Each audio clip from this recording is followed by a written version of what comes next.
Welcome back to the podcast studio right here at 5 North Main in Bel Air. I'm with one of my heroes, one of my mentors, Mr. Bob Lucido. Thank you so much for coming from Ellicott City up to Bel Air. My pleasure, Andrew. It's an honor to be here. So let me give the audience a little bit of background of who this guy is. You've probably seen him if you've studied real estate at all over the last few decades, but Mr. Bob Lucido was one of the youngest licensees in the state of Maryland when he got started as a teenager, has an incredible career, and I'm going to let you talk about it. But this year, 2021, 45,000 homes sold in his career, over 4,000 lots, operating in 46 cities, $1.3 billion in sales volume. That's not for his career, that was this year.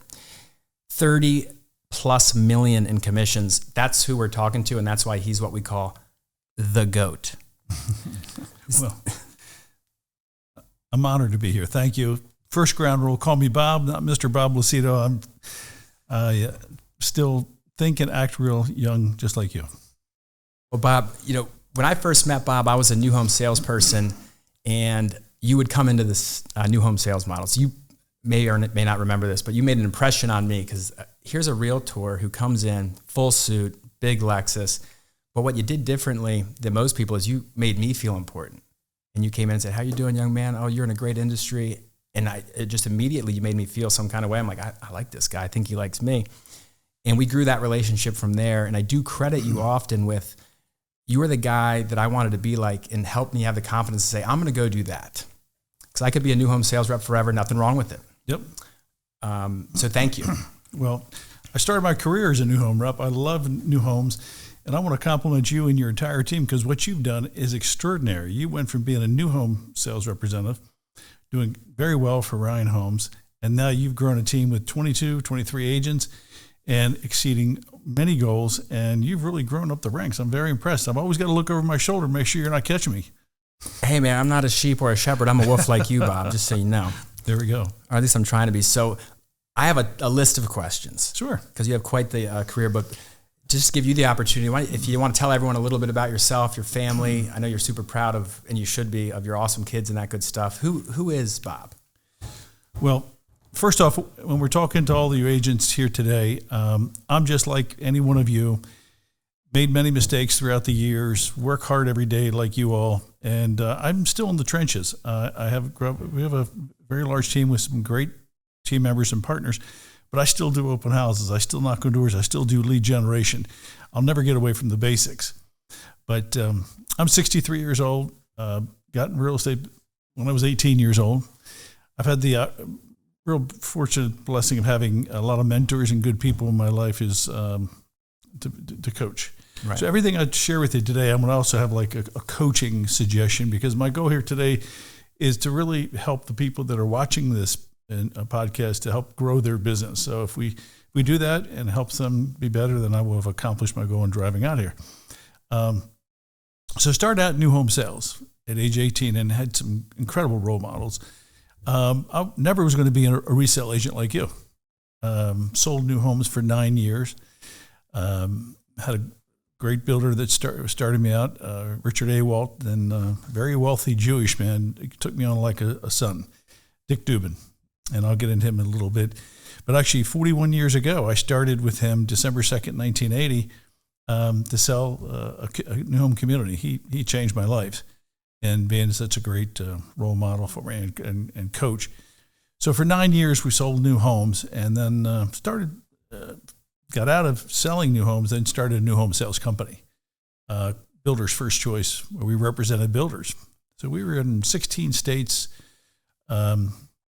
We had about 300 employees. We just sold new homes and land, got up to $1 billion in sales.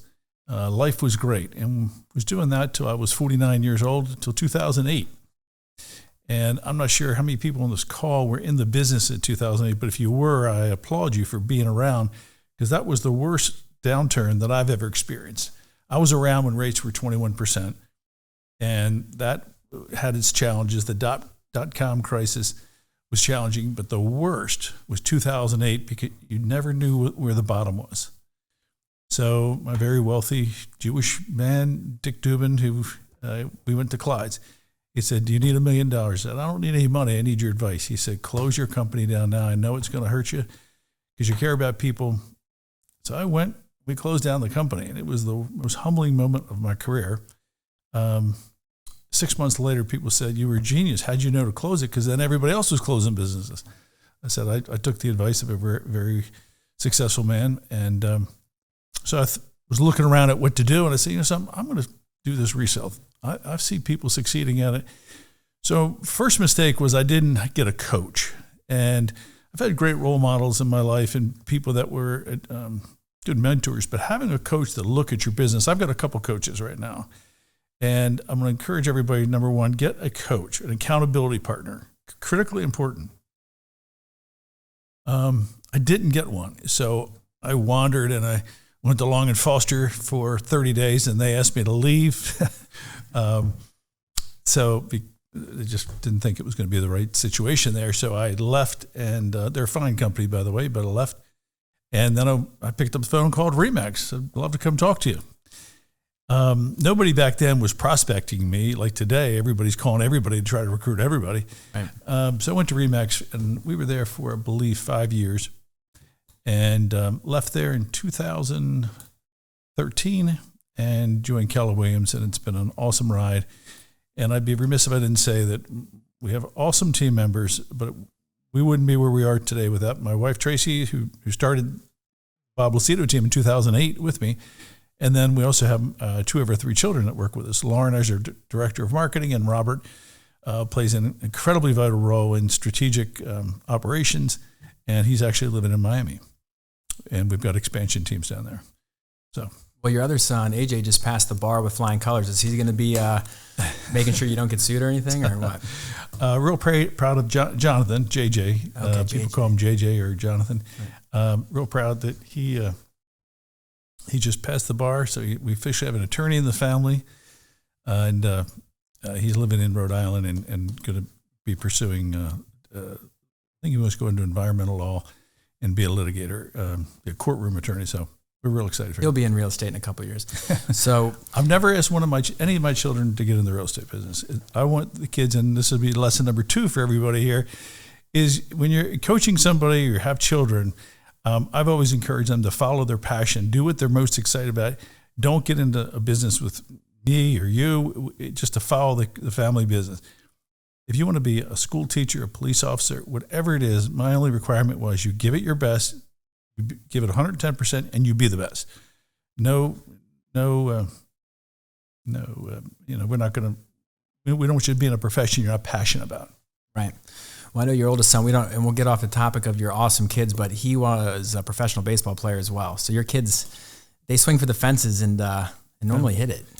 Well, real proud of them. Here's something else to share. I remember I used to coach my sons in baseball, and people would come up to me and they'd say, "Bob, we'd like you to motivate my children like your sons are. They're out here at 6 a.m. in the morning hitting balls, and the rest of the kids weren't there till 7 or 7:30.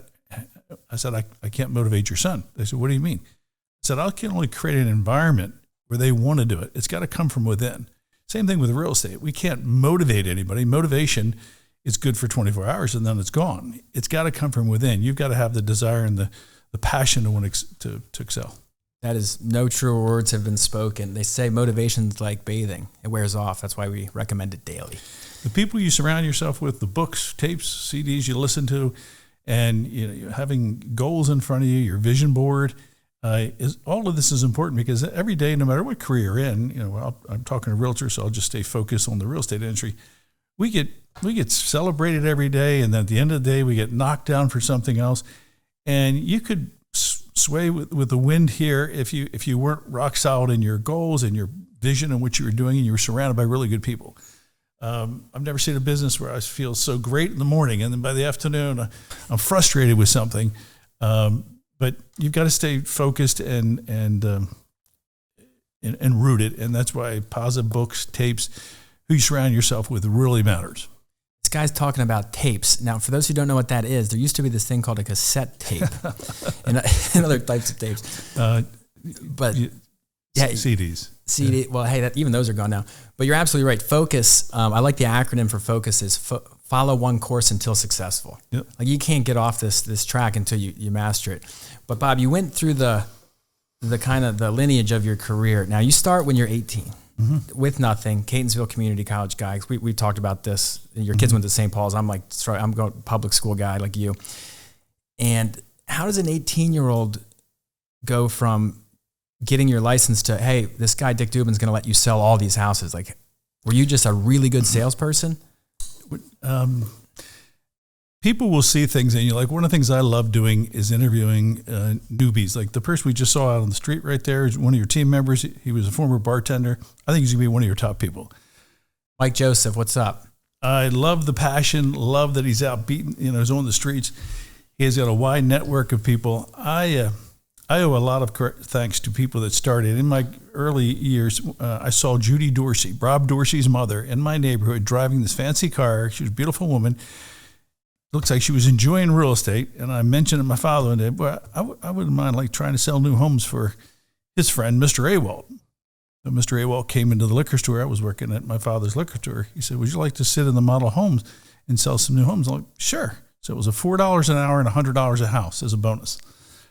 And I started there, and I got hooked. This business, you won't get into it. Real estate will get into you.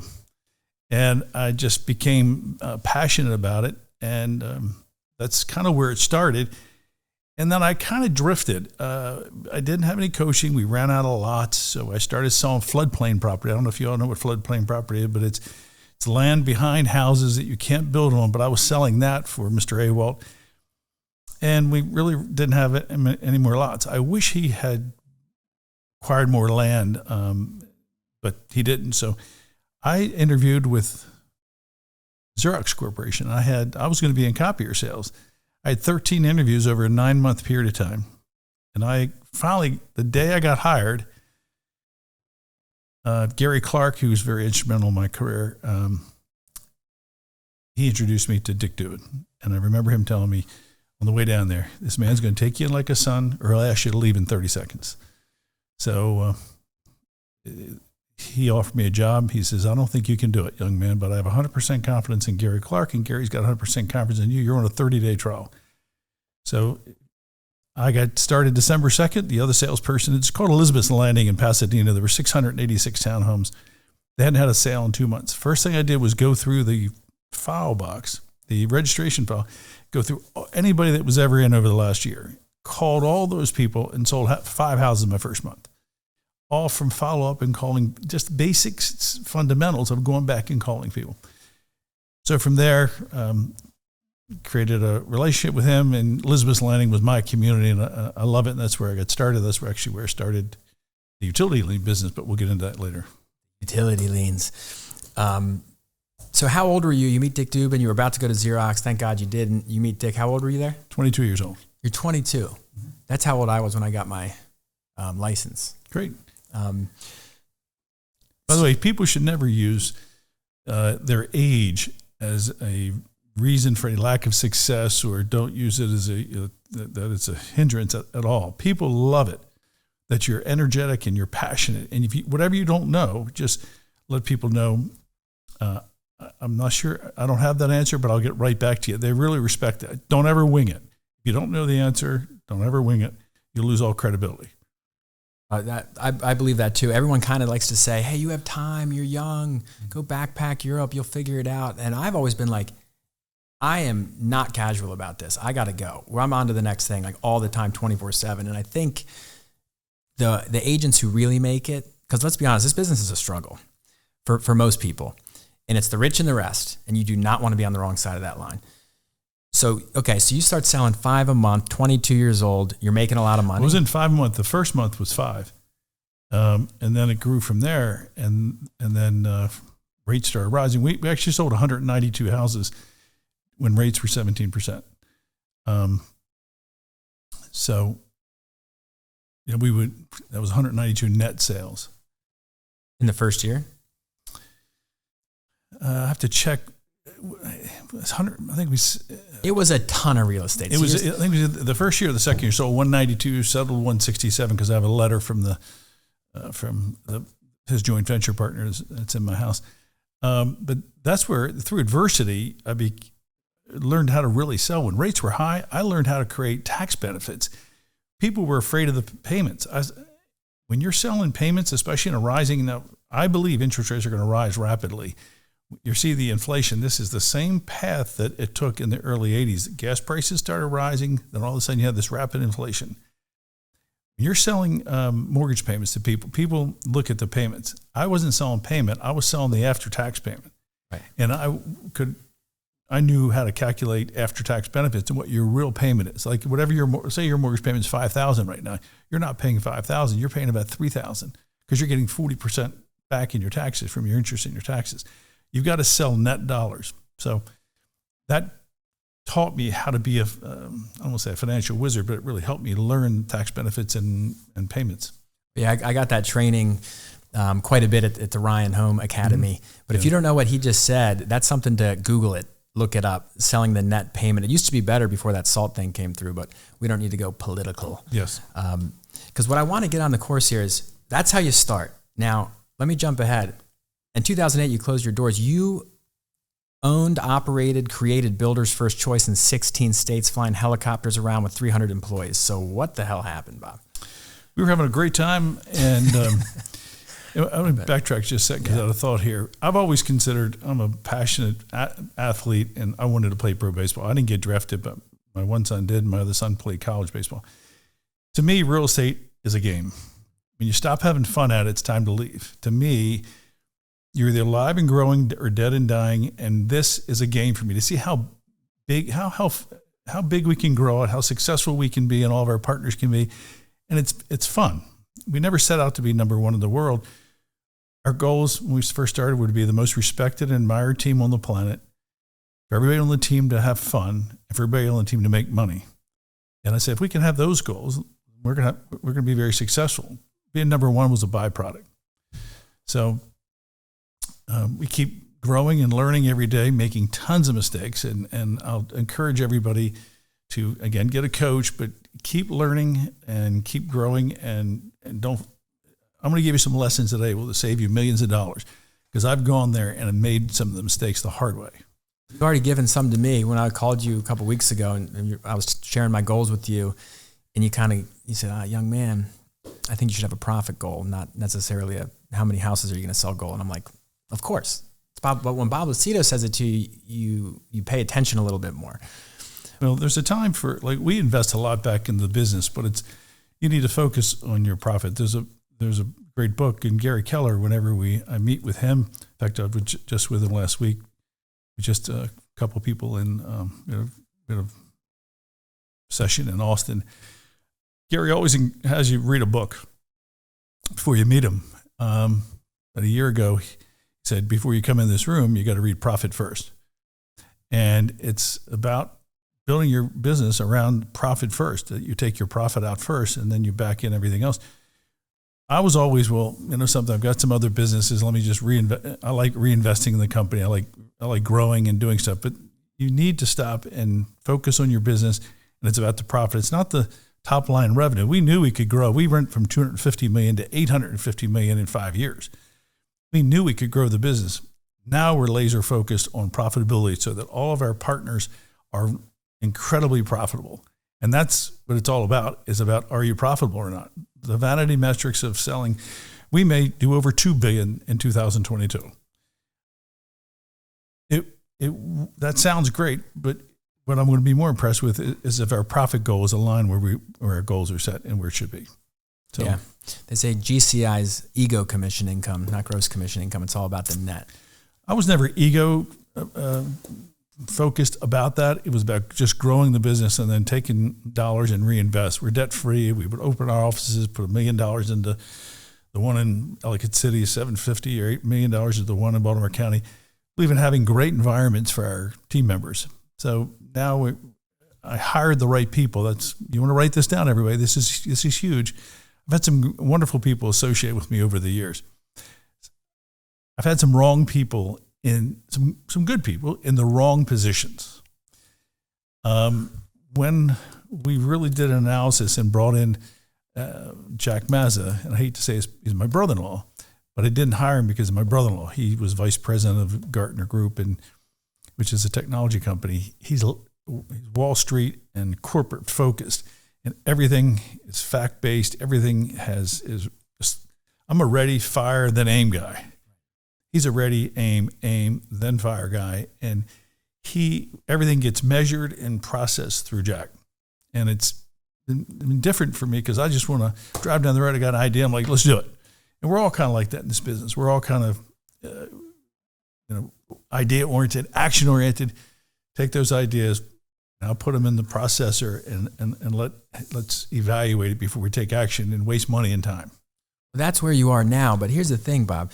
You didn't have Jack or a lot of these guys when you yourself, starting at 22, ended up growing Builder's First Choice to this enormous company that you kind of brilliantly de-leveraged yourself. And you're crediting Dick Dubin, but you're the one who had to do it. I want to know, you got into 16 states. What did that look like? Like, hey, we started in Maryland and people in Virginia liked what we were doing. Like, you were doing something that no one else was doing, which was just selling new homes for the builders, and you were probably, well, clearly better at it than everybody because you ended up selling $1 billion worth of that stuff. Well, this is another lesson for everybody right then. Focus on your business first at hand and your own closest to home. We're expanding now. We just brought on teams in Tulsa, Oklahoma, St. Louis, Missouri, and another team in Canada. But we're constantly focused on our Maryland team, growing Maryland and making sure what you do here, that you're laser focused. With the new home company, we were in Maryland and then we kind of went into Delaware because I remember builders went there.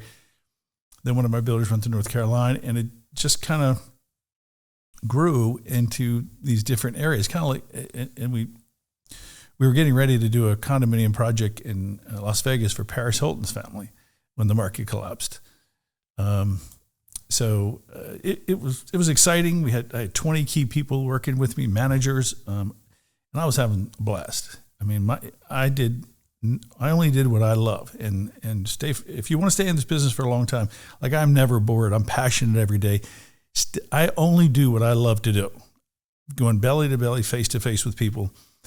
I stay out of the weeds, and with Builders First Choice, it was meeting builders, meeting top talent, and strategizing on their marketing and looking for land. That was and then I would delegate to everybody else. So stay focused on what you enjoy. I don't touch a piece of paper after 9 o'clock in the morning. I do all my paperwork and computer work, a lot of it in the morning, and then I'm out all day long running. Belly to belly, face to face is the key. I remember you came to the Ryan Home sales meeting one time, and you drew on the board. You're like, all right, guys, I'm going to give everyone a lesson. I'm like, oh my God, I'm getting an MBA from Lucido right now. And I'm not sure if everyone was paying attention, but I'm like, this guy knows what he's talking about. And you just drew 2 circles and you drew 2 belly buttons. And you say, that's the business you're in. You're face to face. You guys are lucky you get to sit and people come to you. Yep. And you're getting belly to belly. Don't mess it up. First seminar I ever went to was Tom Hopkins, 18 years old. I didn't have much money, but it was $39. And I went. Great seminar. He did a wonderful job. At the end of the seminar, somebody came up at the end and said, Tom, you wasted our time. The room was dead quiet. He said, Tom, this could have been a 10-minute seminar. Like, wow, why didn't we do a 10-minute seminar? That would have been great. He said, Tom, everything you said is true, but it's worthless unless you do this. And he drew what I share with you, which was 2 belly buttons, face to face. He says, that's the key to success. And I've lived by that my entire career, that it's all a numbers game. Show me your calendar, I'll show you how much money you're going to make. I'm an appointment machine. I'm all about setting appointments. If you're not making appointments, you might as well get out of the business, because it's all about getting in front of people. And the more appointments you can set, then you get to work on your closing ratio.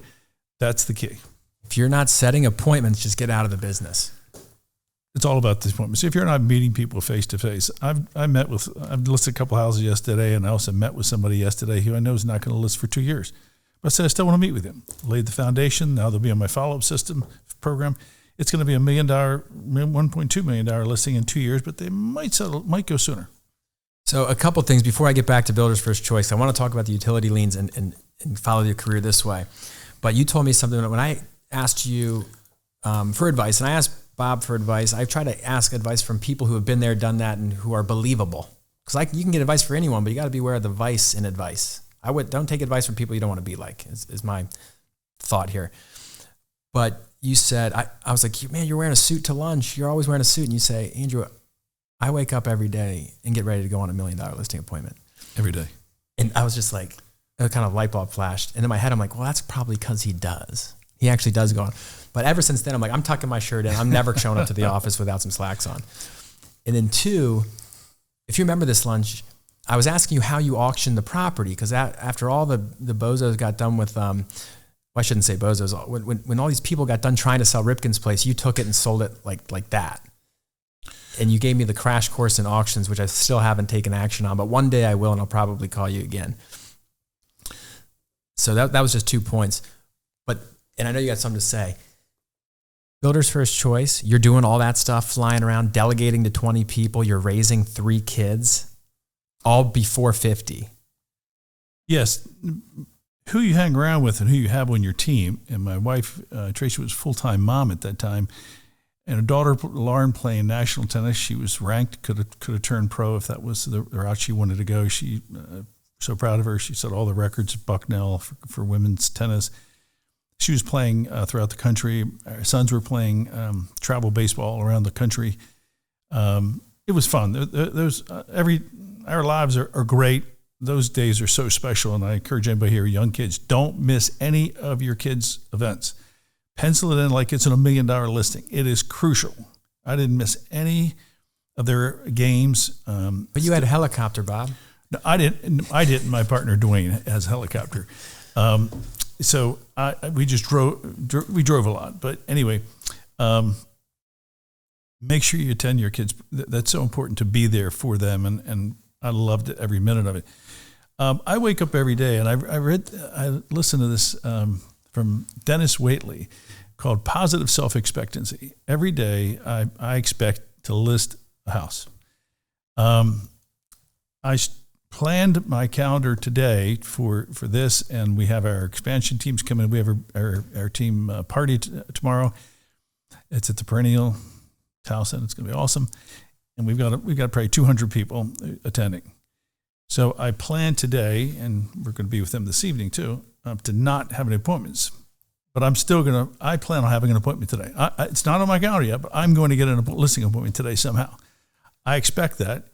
I'm dressed for it. And I remember going in when the office was, when COVID first started, it started reminding me of 2008. It would be my wife in the office, myself, my assistant came in a lot, and I had my German Shepherd. In an 8,000 square foot building, which we just bought the building, we were there. I wore a suit every day because I was determined I'm going to go on a listing every day. So I encourage everybody on this call, prepare yourself mentally and physically to go on a listing appointment. So if somebody were to call, or if you were to go door knocking expired, do you look the part? Are you there? And you wear whatever you want to wear. That's up to you. Wear what's comfortable for you. I like to prepare for success. Second, you talked about Cal's house and urgency and auctions. We created something at the Lucido Global called the 5-day the Lucido Listing Blitz. We trademarked it. Everything in real estate, really I must say a lot about life, in real estate is about creating urgency. Auctions is an awesome way to sell, especially high-end homes. It creates urgency. We sold Mark Teixeira's house in Texas. He's played for the Yankees in Austin, Texas. Cal's was through an auction. Auction is not distressed. Auction is creating urgency, getting traffic, and condensing in a short period of time. Well, that's what we do with the Lucido Listing Blitz. It's a 5-day program, and quite frankly, we sell a lot of our houses, most of them in 5 days. We do a coming soon. We go live on a Thursday. Encourage the seller usually not to take offers until Sunday, which have massive showings, and we have deadline Sunday at 6 after the open house for offers. Create urgency, create that fear of loss is the greatest motivator, and you'll get great results. So the auctions, I love it. So we created Listing Blitz, which is another word for auction for us, because some people don't like auctions or they get the wrong connotation. Listing Blitz is creating urgency. Here at the Sure Sales Group at Berkshire Hathaway, we do the same thing. I have to say it. Awesome. Fear of loss, like Tony Robbins, I know you're a big fan of his. And I promised you I'd go to an event. We were talking about that. I still haven't, but I do follow him. And he always says people will do more to avoid pain than anything else, which is what you're talking about. And I think that's a basic psychological fact that everyone agrees on now. Tony Robbins, Paul Sellers, who was Legacy, he just went to Tony Robbins, and I think he was a little skeptical, and he was blown away. So I don't get any money for saying this, but it's a game changer. I encourage everybody to go. I went back in the early 90s, my first one. And when I came back, I wrote Tony Robbins a letter. I said, I want some personal coaching. I'll give you $20,000 for 3 hours. That was in 1990. It's a lot of money today, but it was a lot of money back then. And he wrote me a letter back and said, your people are fortunate that believe in coaching. My fee back then for half a day was $500,000. So I said, tell you what, I'll just attend your seminars and read your books. So did you never have him come to a meeting or something? I heard some rumor that, Bob had Tony come to one of his personal... No, never had him come. It's on our wish list that we'd like to engage him for a Lucido event if we could ever do that. Okay, so you covered a couple things, and before we jump to when you kind of disappear and have this beautiful deleveraging of Builders First Choice following your mentor Dick Dubin's advice, and you lay off 300 people and you kind of like look like Nostradamus, I want to talk about the utility liens because I think that's where this comes in because you were working with all these developers. Now, why don't you explain what a utility lien is, as front foot fee, capital contribution, whatever people might know it by. And I know you're making a fortune on it. And I know we're not going to get undressed in public, so you told me that. But that was a hell of a good idea. And you're still doing it? Largest in Maryland or what? Well, once again, I'm going to give everybody a lesson with everything that I share with you. I stay focused in real estate. But when you're in the business, opportunities will come your way because you're in this business. Well, back in 2000, if you're in Maryland, if you're outside of Maryland, this is not going to make much sense to you because I don't think they're outside Maryland. I'd love for them to be because we would go nationwide with this. But year 2000, one of my clients had front foot benefits, utility liens, and he had 200 of them. And he says, I'd like to sell these. It was $300. It was $300 a year times 200 was $60,000 a year for the next 35 years, $2.1 million in income. So we bought them for now for $400,000. So we bought an income stream for the next 35 years. He got $400,000 now rather than 2.1 in 35 years. We bought his company, so it was capital gain. So there's an advantage there. And so we took it over.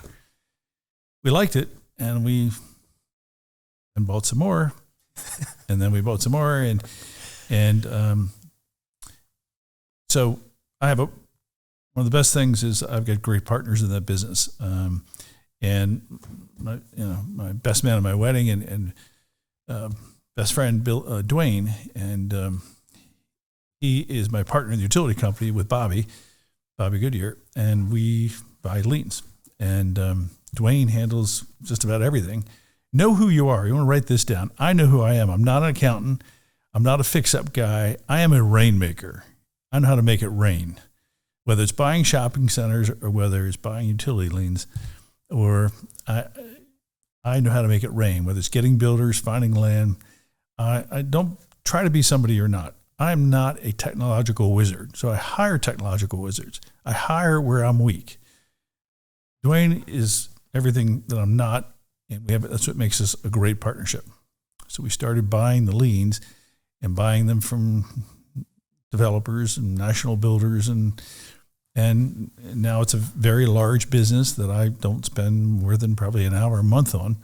Dwayne manages it and runs it, and it's a utility lien business. But more importantly, you all, whether it's getting into buying houses, flipping houses, or whatever, or tax sales, you can. That was a natural progression of my business because I was already meeting with developers and builders, so I could then have that relationship and then talk to them about buying their liens. So it's been a very successful business, and we keep buying them every month. I don't think enough people knew. I don't think many people knew you did that. And when we were in Charleston at a Boomtown event, I was asking you about it, and I just know it's extremely profitable. Can we just leave it at that? Are you making as much off that as you are selling real estate? Let's just say it's been very good, and it's been very nice. And we buy liens today, and they actually are 40 years. So I'm 63, so you're still buying them today. We buy them every month. Buy them every month, and you're the largest utility lien holder in the state? I believe so. Okay. So that was part of the saga. Now here's the next big question, Bob. Builder's first choice, you close it up. And we don't need to go through the pain and the tears of laying off 300 people, and that takes guts, and you just did the right thing. You have to do the right thing for yourself, your family, for everybody. And then you took some good advice and took action. Mm-hmm. What's as impressive as that, operating in 16 states, you have to be a great manager, great hire, know who you are, go after talent, be the rainmaker, which you did all that. Then I'm just picturing you're sitting back in Ellicott City thinking, I think I'm just going to go sell a ton of houses now because it's in your blood. And you just reappear. And this is right when I was getting started, you were doing this. So I only knew you, when I got into the business, you were at RE/MAX and the number one RE/MAX guy on the planet. Mm-hmm. You just kind of show up out of nowhere and become the number one RE/MAX guy in the world in like a year. Well, first off, we have great, once again, I'll go back to great people. I get way too much credit. We have awesome partners on our team, so another lesson, surround yourself with the right people. And, individuals can go a certain pace, but a great team can go very far.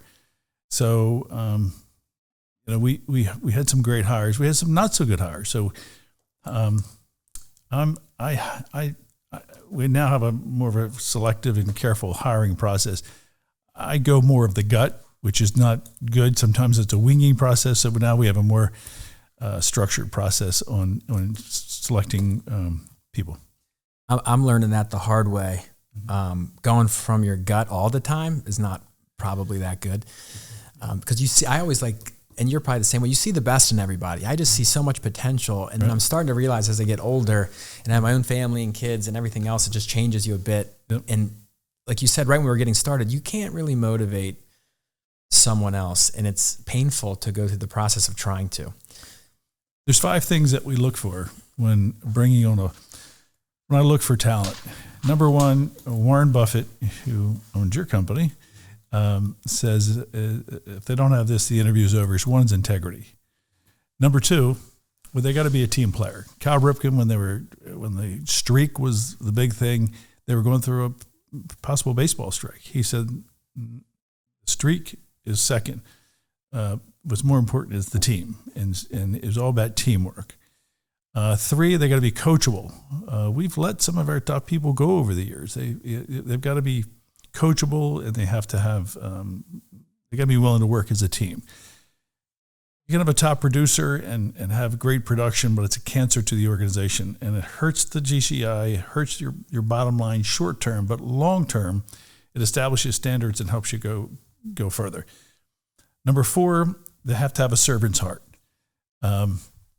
We're nothing but high-paid servants, drive nice cars, and we're servants. You get paid in your direct proportion to how much you serve. I serve people every day. I'm a waiter. I drive a Lexus, wear a nice suit, but I'm a waiter. I'm serving my customers. I'm serving my team. I'm serving my agents. I want to know what I can do to help them achieve their goals. I'm all about helping them drive their success to a higher level. And I used to coach kids in sports when I was younger, not just my kids, but when I was single, I used to coach I used to coach kids in football and basketball, and I love coaching. And nothing more rewarding than seeing some of your coaching become successful. So number 1, integrity. 2, team player. 3, coachable. 4, they have to have a servant's heart. The best servants that I know are Nordstrom's, Ritz-Carlton, Lexus, and the Bizzuto Group. I had the pleasure of working with Tom Bizzuto, awesome individual, incredible company. In 1990, I think it was 1998 or something, they had never been in sales. They were always just rentals. And we took over and handled all their sales in Maryland. And Tom is a true servant to people, and he's a very wealthy man.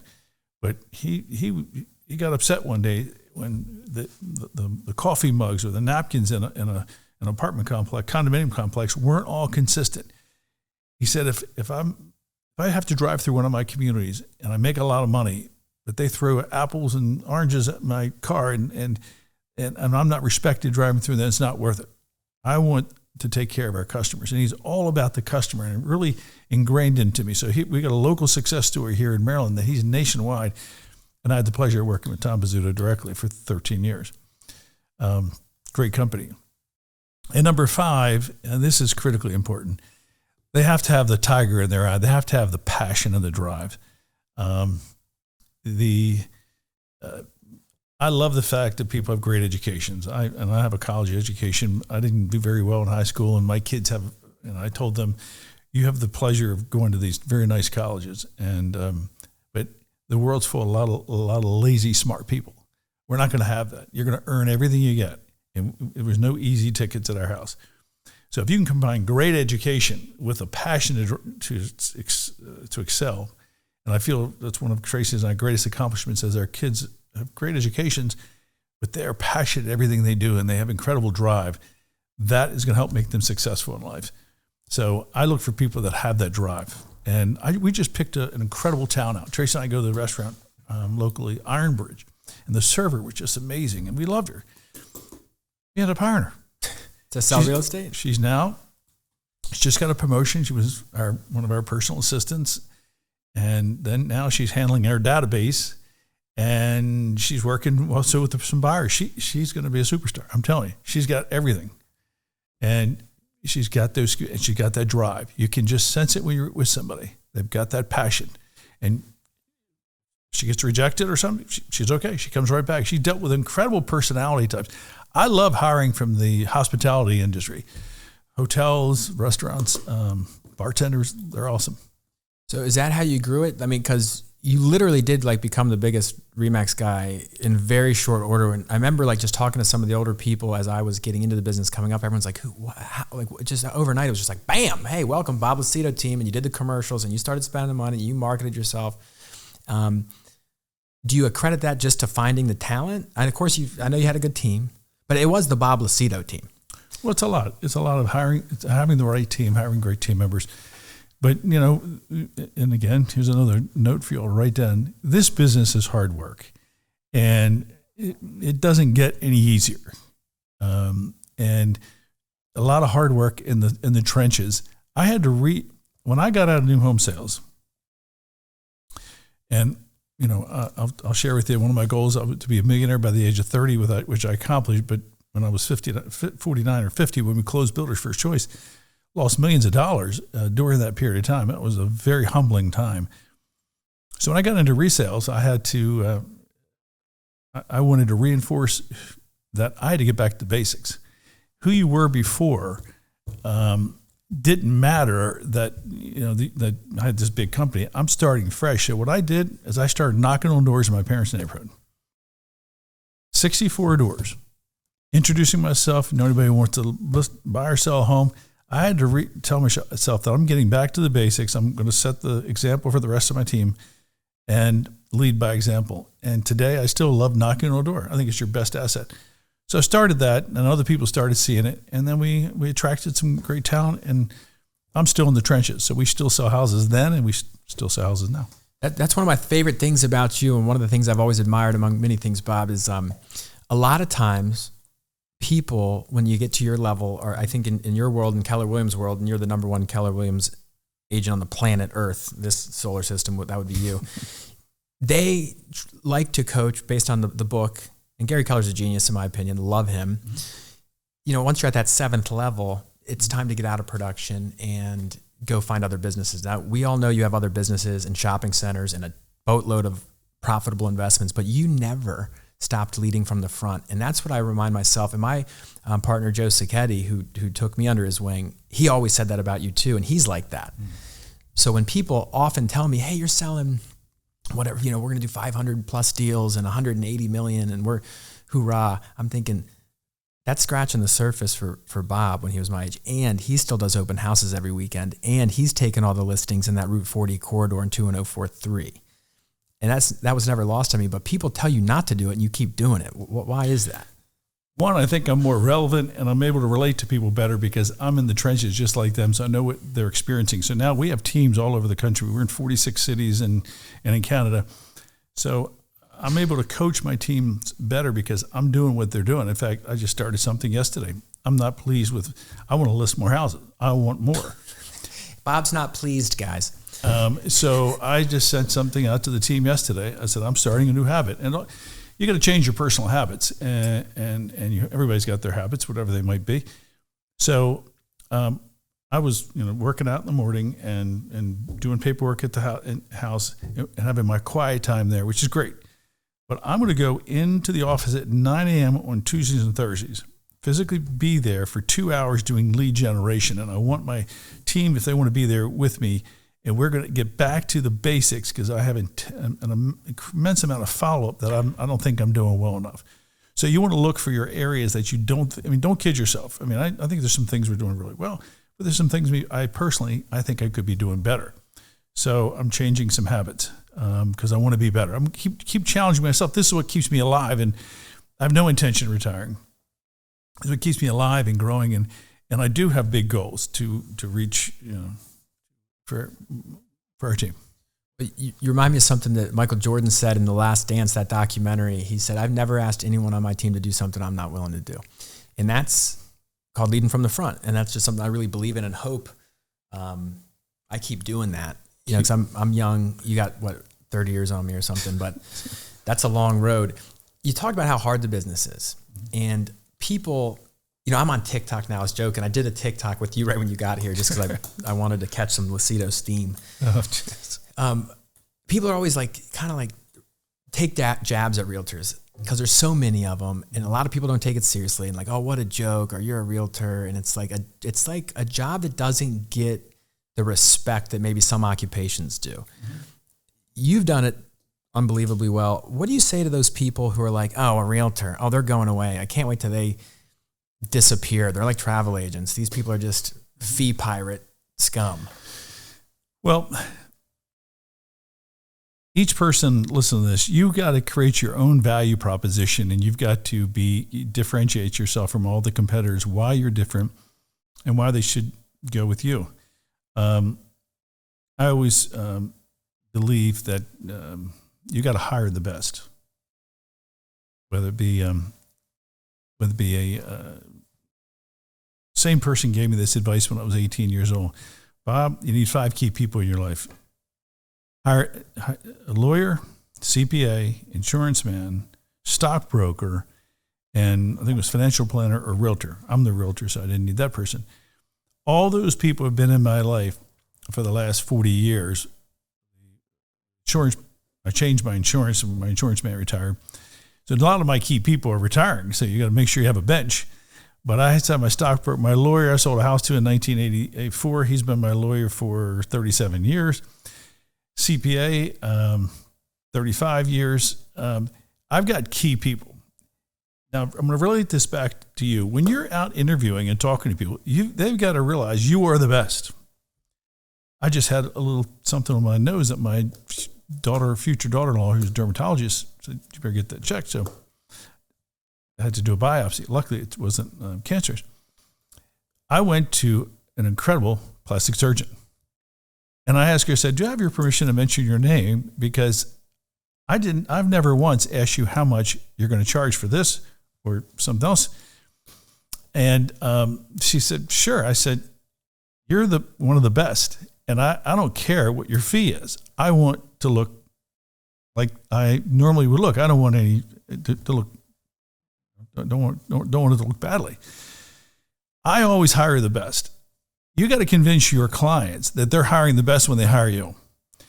I don't do anything second string. I do everything first class. And I believe that you should set that standard for yourself as well, and let people know when they're working with you, when they're hiring you, they're getting the best. And it's not. I tell sellers this all the time. Do you want a commission conversation? You want to have a net proceeds conversation? Because there's a lot of discount agents out there. Do you want a discount brain surgeon? No, I don't want to. Well, why would you have a discount realtor? There's some people that just got their license, and God bless them, they're wonderful. But there's some people that treat this part-time. I am a full-time professional, and I sell my value proposition. You've got to sell yours as to why you're the best and why you're going to go over and above the call of duty to be the best for them. No, and I totally agree. And I get it. Trust me, because there's things that I do that our company does that I know no one else is doing. Mm-hmm. And I'm always pushing the cutting edge, and I know how to get exposure. And I know when it's go time, mm-hmm. and the phone rings, you want me answering the phone on your behalf. And I know you feel the same way about yourself because you're not messing around. I remember the last time we did a deal, Bob. I'm not sure if you remember this. You yelled at me on the phone. But we did get the deal done. But I was like, man, I just got yelled at. Sorry about that. I was a little passionate.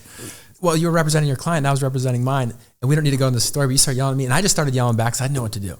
I'm like, well, why? Well, whatever. We're going to get this done one way or the other. Fine, whatever. But and I appreciate the answer, but the public perception is that these agents are just not doing anything. And you and I know the value of a real estate agent can make you a fortune. Absolutely. These people don't get it. Like how would you sum that up in a paragraph when someone says, well, I don't need an agent? What? It's like saying, I don't need a lawyer. I don't need a CPA. I don't need a stockbroker. Well, that's kind of a dumb thing to say. Wouldn't you agree? I would never go into a courtroom without a lawyer. I would, my CPA, he is a CPA. He's a lawyer, and he's an ex-IRS agent. He's got great credentials. I hire the best, and I encourage you all to do the same, but also convince your clients that when they're hiring the best, they're hiring you. But you've got to create an incredible value proposition. Why do I want to hire you? Why are you the best? And it's got to be a compelling reason as to why you want to be the best. And we started talking before about coaching. And I think there's many areas we do really well, and I feel like we're probably the leaders in some areas. We're the luxury leader in the world for Keller Williams, but I don't think I'm doing it to the level I need to do it. So I just hired Ryan Serhant. You hired Serhant? I hired Ryan Serhant and engaged in his program to be better, to take it to a whole nother level. When you say you hired him, did you buy his course?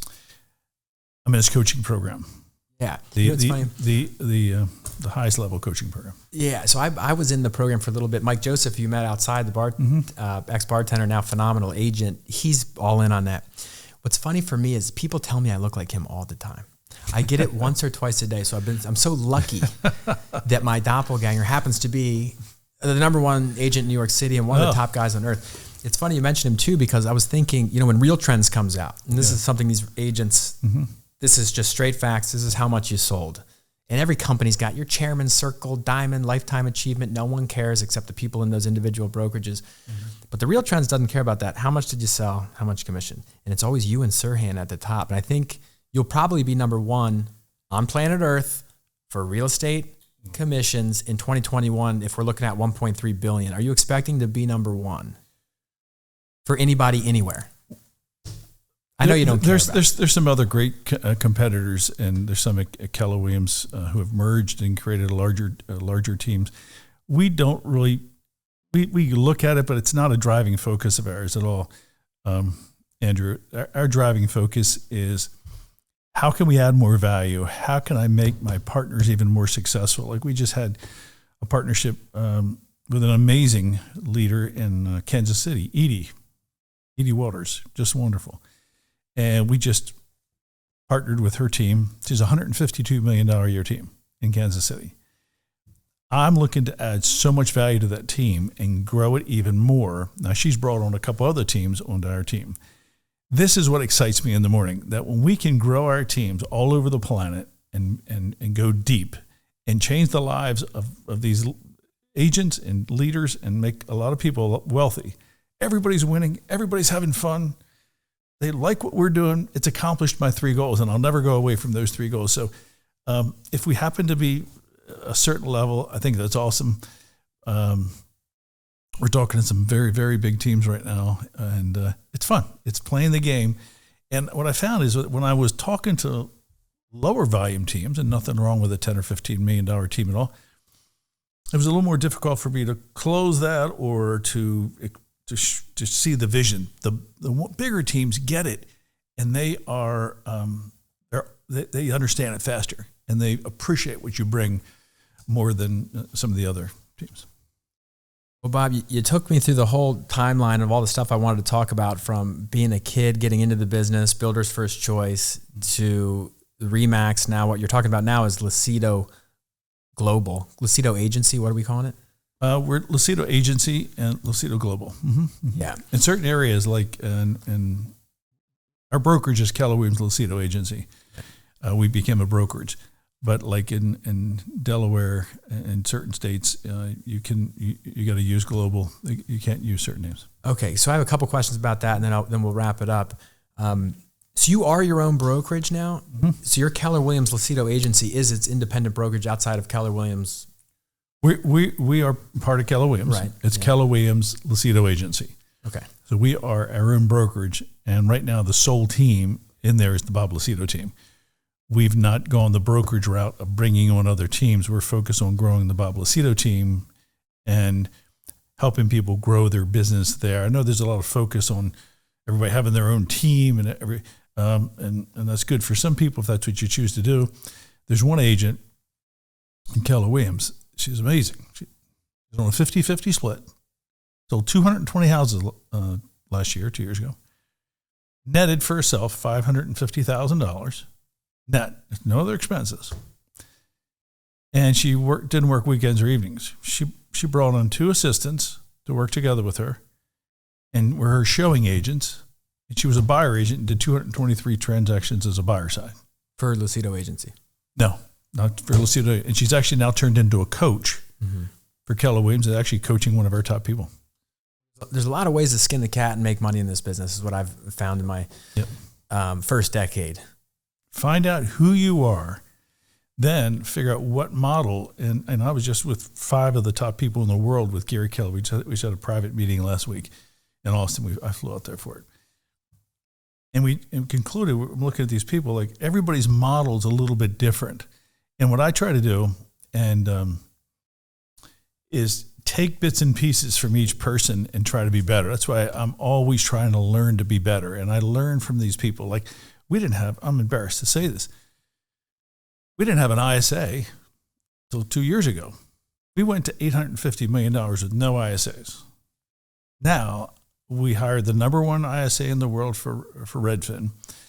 He runs our program. Sean does an amazing job. We've got, I think, 8 or 9, and I want about 29.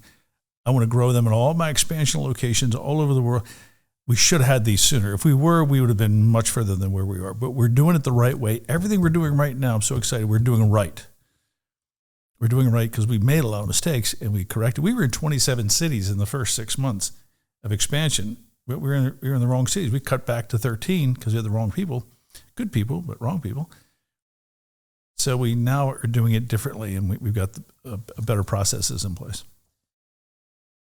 You know, if you were a stock, I would just love to buy some more Bob Lucido, even though the value is so high, because you're a guy, you're always keep learning. You're never satisfied. You're talking about how you want to take more listings, but you're bringing in $1.3 billion in sales, but you still want to do more. And it's really inspiring. So to close it out for me, I just want to say thank you for being an inspiration to a young man. My wife still talks about you. She's like, oh, he's so nice. Because you remember everyone's name, and you remember also everyone's phone number without saving them. That's a different story. That means something's going on up there. But as a 22-year-old kid, you come in, you give me Orioles tickets behind home plate. You invite me as a new home sales rep, 22, who's like the lowest of the low. You say, why don't you come to my open house tomorrow night? We're having Capital Grill, cook some kitchen, and you still got that girlfriend, bring her with you. And then you give me a gift certificate to Capital Grill at the event. No. And you showered. It's just so what I'm doing now, I want to be like Bob Lucido to these other young new home sales reps, because I know it was part of the plan. You weren't doing it on accident. You weren't just like, I'm going to go be nice to this guy. You did that probably to everyone. Well, one, encourage everybody, be yourself. One, you did inspire me. I saw talent. I saw enthusiasm with you. I liked your demeanor, and your wife is lovely. And I'm like, there are people that I want to hang around with. So I saw you as a great partner working together, and we like to take care of our partners. Well, thanks again for driving up to Bel Air. I know you don't leave that Route 40 corridor. That's not true. Well, when you're slanging real estate, but you drove all the way up to Harford County, and we appreciate it. Is there you gave us so many, I mean, some of my biggest takeaways, other than, I love the fact that you have to have these 5 people in your corner: CPA, insurance, stock guy, realtor, lawyer, integrity, team player, coachable, servant's heart, tiger in the eye. These are little things that I'm going to take with me, and I will always give you credit, Bob. And by the way, anytime it's ever came up, if I hear anyone talk bad about Bob Lucido, I always, just so you know, I say, hey man, that's a good guy. We didn't talk about, but you're just a man of faith, Catholic guy, which I find out because when we have lunch, you do the whole thing before you eat, and you've always done what you said you were going to do with me, even when I didn't come work for you, and you're like, you're making a big mistake, and then, but hey, it looks like it worked out, and the story's not over yet. No, we're on a journey, and we can be, we're fiercely competitive as you are, but you can be competition. It's friends in this business and enjoy the journey together. And you're one of the good competitors. There's some competitors that, let's just say, aren't as fun as you, but you're a good competitor, and you're doing the right thing. You have an incredible team, and I see a lot of myself in you, and you're doing it now. If you take and talk to myself and other people and avoid some of the areas that we made mistakes, and you're going to grow a lot faster. So I'm going to be looking over in my rearview mirror to make sure that you don't pass this. We want you to be the number 2 team in Maryland. Well, hey, now that you're a brokerage, I think I was number 1 for large teams, however they break it down, but that's only because you got out of that sector. We're still a large team. It's still Bob Lucido's team. Okay. Yeah, it's still Bob Lucido's team. So I guess any closing words that I have for the group here would be, number 1, don't be impressed with, I'm just a person just like everybody, like you all here, and worked hard just like you all. We all get dressed the same. We're all here. You can achieve the level of success that Andrew has, or I've achieved, by just surrounding yourself with the right people. You can do it. Be passionate about learning. Like just yesterday, I went to somebody in the area, offered this seminar for getting a certain amount of listings in a certain number of days, and I wanted to see his office, but also always want to learn. I had this passion for learning to be the best. And if you have that drive to want to be the best and constantly be learning and surround yourself with great people, and you care about people and you want to help them, success is going to come your way. Well, we both have what's called the abundance mindset. There's enough out there for everybody. And even though we're competitors, I love being a competitor of yours. I think that's an honor.